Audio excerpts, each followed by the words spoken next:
Chapter 1. The Night America's Strongest Prison Fell.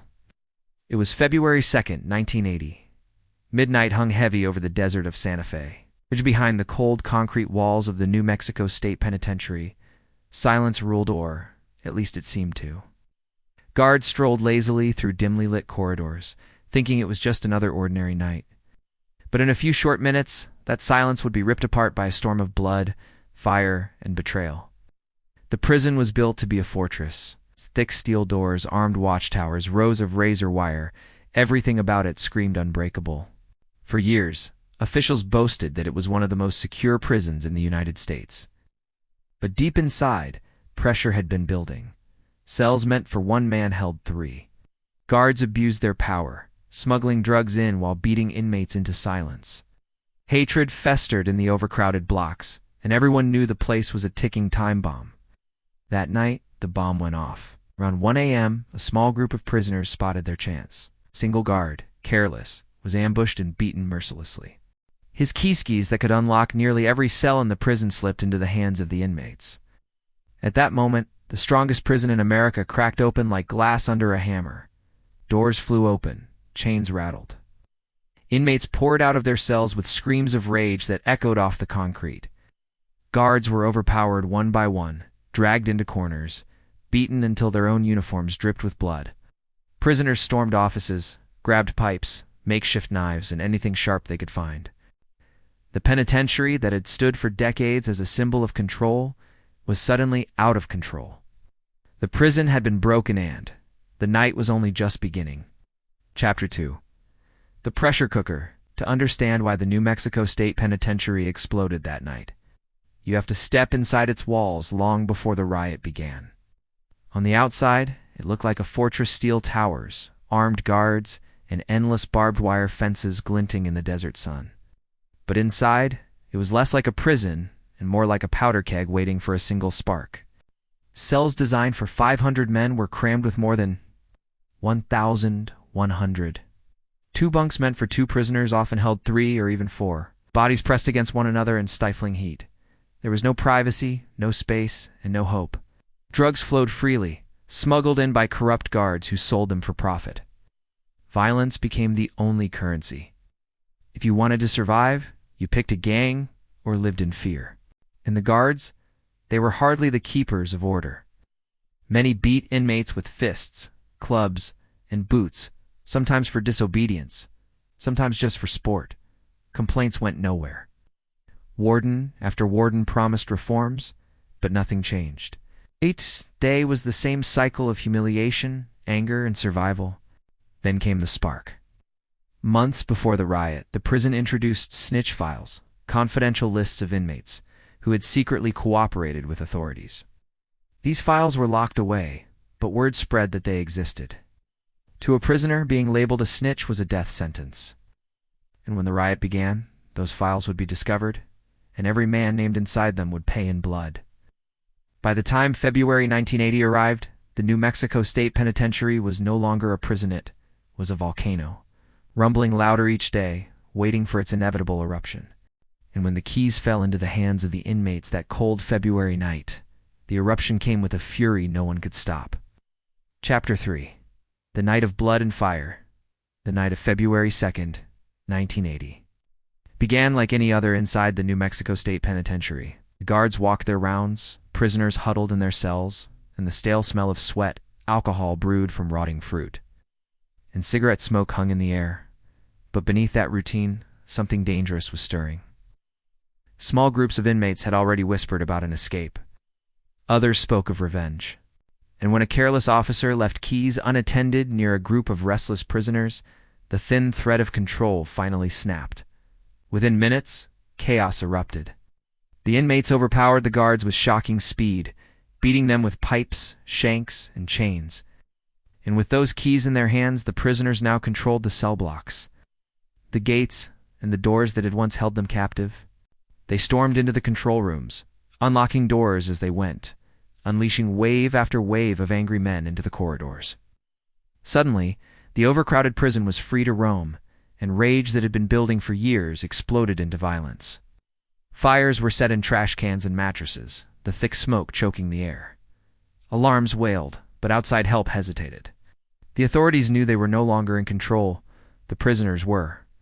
But this riot wasn't just about freedom. For many, it was about revenge. And the most terrifying moment came when inmates discovered the files, the infamous lists of snitches. In a hidden office, the paperwork revealed who had informed on gangs, who had traded secrets to guards, and who had cut deals with investigators. Those names became instant death sentences. Oh. The corridors turned into hunting grounds. Some were beaten to death with pipes. Others were tortured in ways too brutal to imagine. Men were burned alive, their screams echoing through the concrete halls. One prisoner was decapitated, his head paraded around like a trophy. Another was tied down, mutilated, and left to die slowly. The violence was medieval, the cruelty unrestrained. The riot split the prison into two worlds. On one side, bloodthirsty gangs carried out their revenge with sadistic joy. On the other, terrified men barricaded themselves inside cells, praying they wouldn't be found. Inmates piled furniture against doors, whispered prayers, and clutched makeshift weapons, sharpened toothbrushes, broken glass, anything that might give them a chance. Meanwhile, the hostages the guards captured in the first wave faced their own nightmare. Beaten and bound, they were forced to watch the carnage unfold. Some begged for mercy, some passed out from terror. A few were nearly killed themselves, spared only because the rioters needed them alive for leverage against the authorities outside. The smell of burning flesh mixed with smoke and sweat, as ours dragged into the night. Outside the prison walls, officials debated how to respond. Storming the facility meant risking the lives of the hostages. Waiting too long meant more deaths inside. Helicopters circled overhead, their spotlights cutting through the darkness, but no rescue came. Inside, the inmates ruled. By dawn, the prison was unrecognizable. Blood pooled in the hallways. Walls were scorched black from fire. Inmates stumbled around in shock, some drunk, some high, some covered in the blood of their victims. More than 30 hours had passed since the uprising began. The strongest prison in New Mexico had become a slaughterhouse. When order was finally restored, the true horror came to light. 33 inmates were confirmed dead, many mutilated beyond recognition. Over 100 more were injured. Dozens of guards were hospitalized. The prison itself was left in ruins, a burned-out shell filled with the ghosts of those 2 nights. The New Mexico prison riot wasn't just another story of violence behind bars. It was a brutal reminder of what happens when a system rots from the inside, when overcrowding, corruption, and cruelty combine to push men past the breaking point. The world called it one of the darkest chapters in U.S. prison history, and those who survived it would carry its scars forever. Chapter 4. The Ashes of a Prison. When the sun finally rose over Santa Fe on February 3, 1980, the New Mexico State Penitentiary was no longer a prison. It was a battlefield. Smoke still drifted from smoldering mattresses. The walls were blackened with soot, splattered with blood, and scarred with claw marks where desperate men had tried to escape their fate. The air stank of sweat, smoke, and death. National Guard troops, armored in riot gear, stormed in cautiously, rifles raised, stepping over the rubble of smashed doors and broken glass. What they found inside silenced even the most hardened soldiers. Bodies lay scattered in hallways, some burned beyond recognition, others hacked apart by makeshift blades. The morgue quickly filled to capacity, and still more corpses kept arriving. Survivors, both inmates and guards, wandered in shock. Eyes hollow, voices trembling, forever haunted by what they had witnessed. The numbers told only part of the story. 33 dead, more than 200 injured, dozens of guards held hostage. But the scars ran deeper. Families of inmates received word that their sons, brothers, and fathers were never coming home. Oh. Guards' families learned their loved ones had barely survived. And for New Mexico itself, the prison riot became a stain on history, a nightmare that politicians and wardens swore would never happen again. But the truth, the riot had exposed the rotten core of the American prison system.